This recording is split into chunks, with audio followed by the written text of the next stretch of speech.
नमस्कार, मैं हूँ डॉक्टर रूपाली जैन और आयुर्वेद फॉर एवरीवन में आपका स्वागत है। आज की वीडियो का विषय है धूपन चिकित्सा। धूप यानी धुआं, तो कौन सा धुआं? तो औषधि द्रव्यों का धुआं जो आपके लिए फायदेमंद है। तो क्या आयुर्वेद में इस तरह से धूपन चिकित्सा बताई है? तो जी हाँ, आचार्य चरक, आचार्य सुश्रुत, इन्होंने अपनी अपनी संहिताओं में इस तरह के धूपन चिकित्सा का वर्णन किया है। यहाँ तक कि काश्यप संहिता में भी हमें इस तरह के धूपन चिकित्सा के रेफरेंसेस मिलते हैं। तो आज के वीडियो में धूपन चिकित्सा हमने क्यों करनी चाहिए, इसके क्या क्या फायदे हमें मिल सकते हैं, आप घर में इसे आसानी से कैसे कर सकते हैं, इसके लिए कौन कौन से औषधि वनस्पतियों का आप इस्तेमाल कर सकते हैं, तो इसकी पूरी जानकारी इस वीडियो में लेंगे। तो पूरी जानकारी के लिए वीडियो आखिर तक ज़रूर देखिए और अगर आपने हमारे चैनल को सब्सक्राइब नहीं किया है तो सब्सक्राइब भी ज़रूर कीजिए।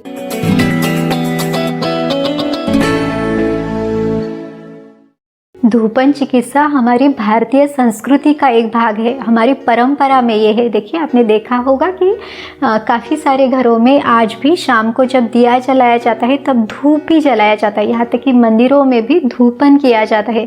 पूजा के समय भी होम है तो उस समय पे भी जैसे औषधि द्रव्यों को जलाया जाता है तो उसका धुआं भी बहुत पवित्र माना जाता है और आयुर्वेद में भी इसका बहुत महत्व बताया हुआ है। तो सबसे पहले ये देखते हैं कि ये जो धूपन चिकित्सा है इसके क्या क्या फायदे हमें मिल सकते हैं, क्योंकि अगर हमें इस फायदों के बारे में पता है तो हम इसे ज़रूर करेंगे। तो सबसे पहले ये जो धूपन चिकित्सा है, तो ये जो अब देखिए हमारे चारों ओर वातावरण में भी जैसे वायरस है, बैक्टीरिया है, अलग अलग माइक्रो ऑर्गेनिजम्स है, तो ये हमारे चारों तरफ रहते हैं। लेकिन जिनकी इम्यूनिटी कभी कम पड़ती है तो इनको बहुत जल्दी कोई भी बीमारी हो जाती है, खास करके जब मौसम बदल जाता है। स्पेशली ये जो वर्षा ऋतु है यानी जो बारिश का मौसम है, तो इसमें तो जल्दी बीमार पड़ने के चांसेस रहते हैं, स्पेशली जिनकी इम्यूनिटी कम है या फिर जो छोटे बच्चे हैं या जो बुजुर्ग व्यक्ति है तो उनमें भी थोड़ी सी इम्यूनिटी कम रहती है, तो उनमें भी बीमारियां ज़्यादा होती है।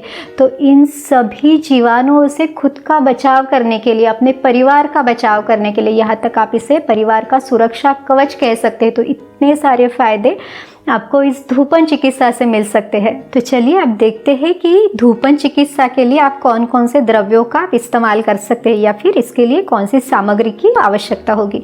तो सबसे पहले हमने लिया है यहाँ पे त्रिफला चूर्ण। त्रिफला यानी इसमें हरड़, आंवला और बहेड़ा, ये तीनों है, ये इक्वल क्वांटिटी में लिया है। तो ये त्रिफला चूर्ण है। ये दशांग धूप चूर्ण है, ये अगर आपके पास नहीं है तो भी चलेगा, बाकी चीज़ें आपको जो भी इजीली अवेलेबल है तो आप वो ले सकते हैं। ये हल्दी है, तो मैंने साबुत हल्दी ली है। आप इसके जगह पे अगर ये नहीं है तो आप हल्दी का पाउडर भी आप इस्तेमाल कर सकते हैं। ये मैंने सौंठ ली है, इसके थोड़े से छोटे टुकड़े बना के लिए हैं। अगर आपके पास सौंठ का चूर्ण है तो वो भी आप इस्तेमाल कर सकते हैं। फिर है अजवाइन है, तिल है, इसके बाद हमने इसमें काली मिर्च, पिपली और लौंग ली है। ये सभी तीक्ष्ण औषधियाँ है, तो इसको बहुत कम क्वांटिटी में धूपन के समय हमें डालना है। इसके अलावा हमने राई ली है, तो इसमें आप जो सफ़ेद राई है वो भी आप इस्तेमाल कर सकते हैं। ये हींग है और इसके साथ ही हमने यहाँ पे गाय का जो घी है वो लिया है। आप इसमें लहसुन का प्रयोग भी कर सकते हैं, अगर इसके छिलके भी आपने अगर इस्तेमाल किए तो भी चलेगा। इसके अलावा हमें चाहिए, इसमें देखिए मैंने नीम के पत्ते लिए हैं, ये भी आपको इजीली मिल जाएंगे। फिर जो गाय का गोबर है तो उसके उपले है ये, तो ये हमें धूपन चिकित्सा में अग्नि को प्रज्वलित करने के लिए ये हमें काम में आएंगे। इसके अलावा जो नारियल का कवच है वो लिया है और नारियल के रेशे भी इसमें हम इस्तेमाल करेंगे। इसमें से काफ़ी सारी चीज़ें आपको घर में ही आसानी से मिल जाती है। इसके अलावा अगर आप इसमें डालना चाहे तो आप शुद्ध गुग्गुल डाल सकते हैं। फिर जो भीमसेनी कपूर है यानी जो शुद्ध कपूर है वो आप धूपन चिकित्सा में उसका भी इस्तेमाल कर सकते हैं। यहाँ तक कि जो वचा है या फिर करंज है, जटामासी है, तो इन जैसे औषधि वनस्पतियों का भी धूपन चिकित्सा में इस्तेमाल किया जा सकता है। धूपन चिकित्सा के लिए हम इस तरह के धूपन पात्र का प्रयोग कर सकते हैं। ये अगर नहीं है तो मिट्टी का कोई भी बर्तन जो है तो वो आप इस्तेमाल कर सकते हैं। यहाँ तक कि जो पुराना कोई मिट्टी का गमला है तो वो भी यूज़ कर सकते हैं, या मिट्टी का कोई पात्र ही नहीं है तो फिर लोहे का एक जैसे लोहे का बर्तन है, कढ़ाई है, लोहे का तवा है, तो उसका इस्तेमाल भी आप धूपन चिकित्सा के लिए कर सकते हैं। तो चलिए अब हम इस धूपन पात्र में एक एक करके ये सामग्री डालेंगे। तो सबसे पहले ये जो नारियल का कवच है तो इसको नीचे रखेंगे। इसके ऊपर ये जो गोबर के उपले हैं वो हम रखेंगे।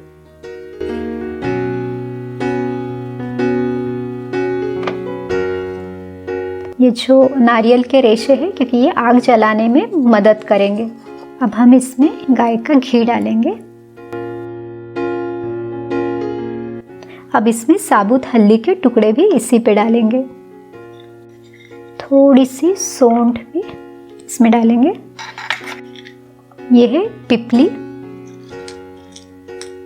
2-3 जो काली मिर्च है वो,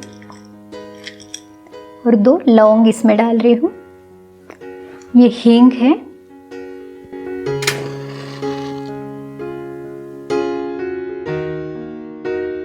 अब हम इसमें थोड़ा सा अजवाइन डालेंगे।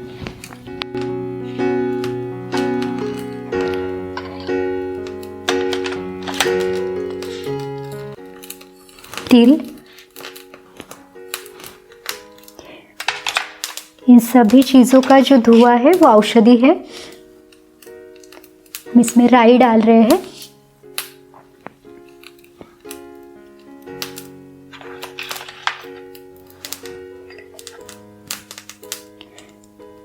ये जो त्रिफला चूर्ण है वो आखिर में डालेंगे क्योंकि ये पाउडर है तो ये जल्दी से इसमें इसका धुआं उठने लगता है।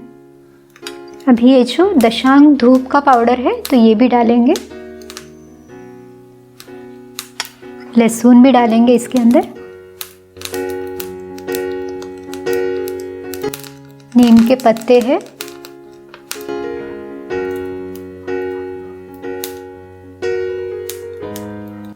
तो इस तरह से ये जो धूपन है, ये धूपन पात्र ही आप घर के हर कोने में लेके जा सकते हैं। तो ये जो औषधि धुआं है वो आपके पूरे घर में फैलना चाहिए, यहाँ तक कि घर के किसी रूम में भी आप इसको रख सकते हैं। आधा घंटा आप जो दरवाजे खिड़कियां है वो बंद करके इसको ऐसे ही रख सकते हैं और इससे हमें ये सारे जो औषधि फायदे हैं तो वो तो ज़रूर मिलेंगे ही। इसके साथ ही आपके घर का जो वातावरण है वो प्रसन्न रखने में, सुगंधित रखने में भी ये धूपन चिकित्सा आपकी मदद करेगी।